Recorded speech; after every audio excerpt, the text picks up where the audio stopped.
El mundo está lleno de misterios. El problema es cuando esos misterios se convierten en verdaderos horrores. Y esta es una historia de horror, que pasó a la posteridad como uno de los eventos inexplicables más grandes jamás contados. Y lo peor es que se le conoce poco, porque sucedió en un sitio pequeño, donde el suceso no se archivó por medio del boca a boca o por gracia de leyendas urbanas, sino a través de los registros históricos del sitio. Esto es lo que hace que este caso sea algo tan perturbador, que pertenece no a las historias populares de la isla Barbados, sino terriblemente a su historia. Sucedió cuando aún era una colonia británica, llena de ciudadanos, potentados y autoridades del imperio inglés, quienes enterraban a sus muertos en un sitio que hoy es tenido por uno de los lugares más malditos del mundo, el cementerio de la Iglesia de Cristo. Ocurrió en el siglo XVIII. Los Elliot, familia que ostentaba uno de los imperios económicos más grandes de Barbados, compró una parcela bastante amplia en el Camposanto y no escatimaron en gastos al contratar a varios arquitectos y escultores para que fueran preparando exquisitas obras de mármol y tallados en piedra. Pero más importante aún, para que diseñaran una entrada subterránea que llevaba a una recámara bastante amplia donde poder depositar a la ya anciana primera generación de los Elliot, que había llegado a la isla para establecerse ahí. Como Barbados es un sitio que a veces sufre de fuertes vendavales, una bóveda subterránea era una idea común e importada de otros lugares del mundo para proteger los restos de los seres queridos de la intemperie y el aire de mar cargado de elementos que dañan el metal. La tumba subterránea sería protegida por una lápida hecha de mármol muy pesada, ante la cual se debían emplear de 6 a 7 personas para deslizar. La parte interior de la bóveda estaba protegida por una puerta de hierro que se sellaba con una llave. La ironía es que ninguno de los Elliot fue enterrado en este lugar. Llegó el año 1807 y una amiga querida del clan, Thomasina Goddard, falleció. Fue la primera persona en ser depositada en el mausoleo subterráneo. En 1808, la familia decidió vender la valiosísima parcela a la familia Chase, otros potentados de considerable posesión económica, quienes tristemente le darían mucho más uso a las instalaciones. Los Chase eran bien conocidos en la isla porque, a pesar de ser miembros de la alta alcurnia, era una de esas familias que protagonizaban escándalos lamentables en público. El cabecilla, Lord Thomas Chase, por su mal carácter, por sus pocos valores morales, por el trato que dispensaba al prójimo, por su arrogancia, su manera desagradable de ser y por la increíble brutalidad con que manejaba a sus esclavos, era uno de los hombres más aborrecidos en toda Barbados. El 22 de febrero de 1808, menos de un año después de que la bóveda mortuoria recibiera su primera inquilina, la bebé Mary Ann Thomas Chase, de 2 años de edad, murió. Su cuerpecito fue enterrado en un ataúd pequeño junto al cuerpo de la señora Goddard, quien, a pesar de no compartir ningún lazo de sangre con los Chase, fue mantenida ahí por respeto. La puerta de hierro fue cerrada en silencio, la plancha de mármol deslizada de vuelta a su sitio. El cemento protector fue colocado a los lados de esta plancha, cuidadosamente vertido para asegurar aún más la entrada. 5 años después, el 6 de julio de 1812, otro miembro de la familia Chase, el joven Dorcas, murió. Causa de muerte: suicidio, debido al maltrato de su padre, el odiado Thomas Chase. Su cadáver fue llevado a la bóveda. El cemento fue descolocado por un profesional, la plancha de mármol deslizada fuera de su sitio con la ayuda de múltiples hombres y la puerta de hierro abierta con su llave. Su cuerpo fue colocado junto al cuerpo de Mary Ann y la señora Goddard. Ya eran 3 cadáveres descansando en el cuarto de piedra. Sin embargo, Todo este trabajo fue casi en vano, porque apenas unas semanas después del entierro del joven Dorcas, nada más ni nada menos que Thomas Chase, el hombre aborrecido de la isla, se suicidó. A pesar de su reputación, se le compró el ataúd de mármol más grande, lujoso y pesado, para depositar su cuerpo dentro de la bóveda. Pero no fue sino hasta que el cemento se deshizo de nuevo y la plancha de mármol se deslizara nuevamente, que el horror ante la puerta de hierro comenzó, muy para la desagradabilísima sorpresa de la familia Chase y de todos los ahí presentes, sumando al horrorizado director del cementerio.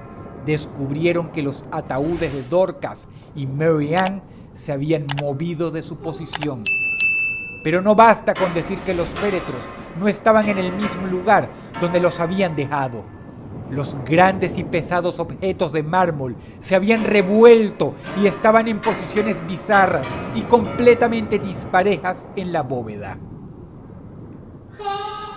Descubrieron rápidamente que el alivio se convertía en suspenso, frío y terror, porque si bien no se llevaron nada de valor de adentro, véase, objetos de mármol en los ornamentos de los ataúdes o cualquier metal valioso que se pudiera vender o conservar como recuerdo, el hecho era que para el suceso no se hallaba entonces explicación.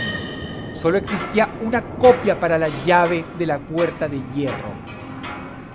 Y más allá de eso, y quizá peor, se necesitaba de alguien con mucha dedicación que, armado con un martillo y un objeto punzante, rompiera cuidadosamente el cemento, por no decir la requerida fuerza para mover la pared de mármol recostada sobre la entrada. Si esto fuera broma de un grupo numeroso de bromistas, hicieron todo en el improbable resguardo de la noche y en un imposible silencio. Sin embargo, aún ante el horror, la perplejidad y el dolor, el féretro que contenía al señor Thomas Chase fue colocado dentro de la bóveda luego de reacomodar los otros 3 ataúdes. El director del cementerio pidió perdón y se comprometió a colocar vigilancia a la vez que el cuerpo policial de Barbados sería puesto en el caso.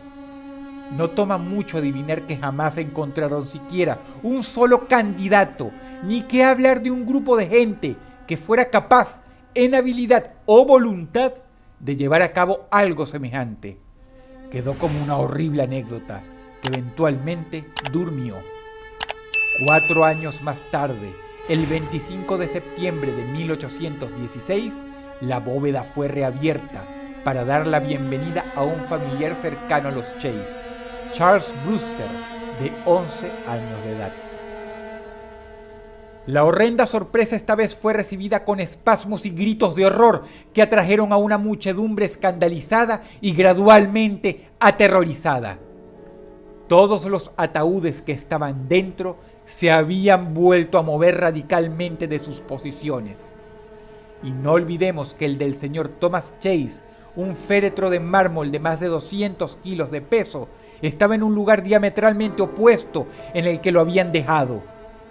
Todos los ataúdes se hallaban en desorden y los testigos que habían acudido 4 años antes al entierro del viejo Thomas Chase no cabían dentro de sí mismos al presenciar semejante y nauseabundo misterio. Al no hallar una explicación durante los días en que se puso el grito al cielo, la bóveda fue sellada nuevamente y la vigilancia reforzada. 1 mes y 2 semanas más tarde, el 17 de noviembre del año 1816, el pequeño mausoleo subterráneo fue reabierto, esta vez para acomodar el féretro donde yacía Samuel Brewster Ames, el más reciente muerto de la otrora familia. Como pueden adivinar, sucedió exactamente lo mismo. Nuevamente todos los féretros se habían movido en posiciones bizarras. Esta vez el director del cementerio prohibió entrar a la gente para no manchar la escena. Nada menos que el gobernador de Barbados, Lord Combermere, se apersonó en el lugar de los hechos para investigar la escena y contener a la familia. El hombre bajó con una comitiva de policías, todos cargando sendas lámparas de luz. Se inclinaron, ondeando dichas lámparas cerca del piso lleno de polvo y restos de tierra. No consiguieron ninguna huella de pisada. Los féretros de mármol, llenos de polvo, tampoco tenían ninguna huella de mano. Esta investigación, que se estaba cocinando, pues las autoridades de la isla ya se estaban cansando de estos acontecimientos, se tomaron como una confirmación de la peor, más abominable y más pesadillesca afirmación posible. Las autoridades estaban completamente consternadas. Llegó el año 1819. El cuerpo de Thomasina Clark fue depositado dentro de la bóveda. Una vez más, los ataúdes se hallaban revueltos dentro del cuarto. Y una vez más, el escándalo fue mayúsculo. El 18 de abril del año 1820 se reabrió otra vez el lugar, pero ahora no para depositar otro cuerpo, sino para examinar en qué condiciones estaban los féretros de mármol. Todos se hallaban revueltos, pero esta vez lo peor, y por mucho, es que algunos estaban encima de otros. Era una visión totalmente lunática, y no podía haber sido ocasionada por un temblor bajo tierra. Algo los había apilado de ese modo. Y este último evento puso el punto final al asunto. Los féretros fueron movidos del lugar y el macabro sitio subterráneo abandonado por siempre. Los años pasaron y muchos expertos ingleses navegaron a Barbados solo para examinar el sitio. Se escribieron libros al respecto. El más reciente data del año 1982. Hasta ahora, nadie ha conseguido una explicación lógica al terrible misterio del cementerio de Barbados. Algunos incluso han resuelto decir que todo fue mentira, pero no por esto quiere decir que no tengan una explicación desconcertante e increíble. Afirman que fue una conspiración producto de una secta masónica ligada a la clase alta de Barbados. Otros, por su lado, dan otras explicaciones todavía más oscuras y frías. ¿Qué clase de evento aterrador sucedía ahí adentro cuando nadie miraba?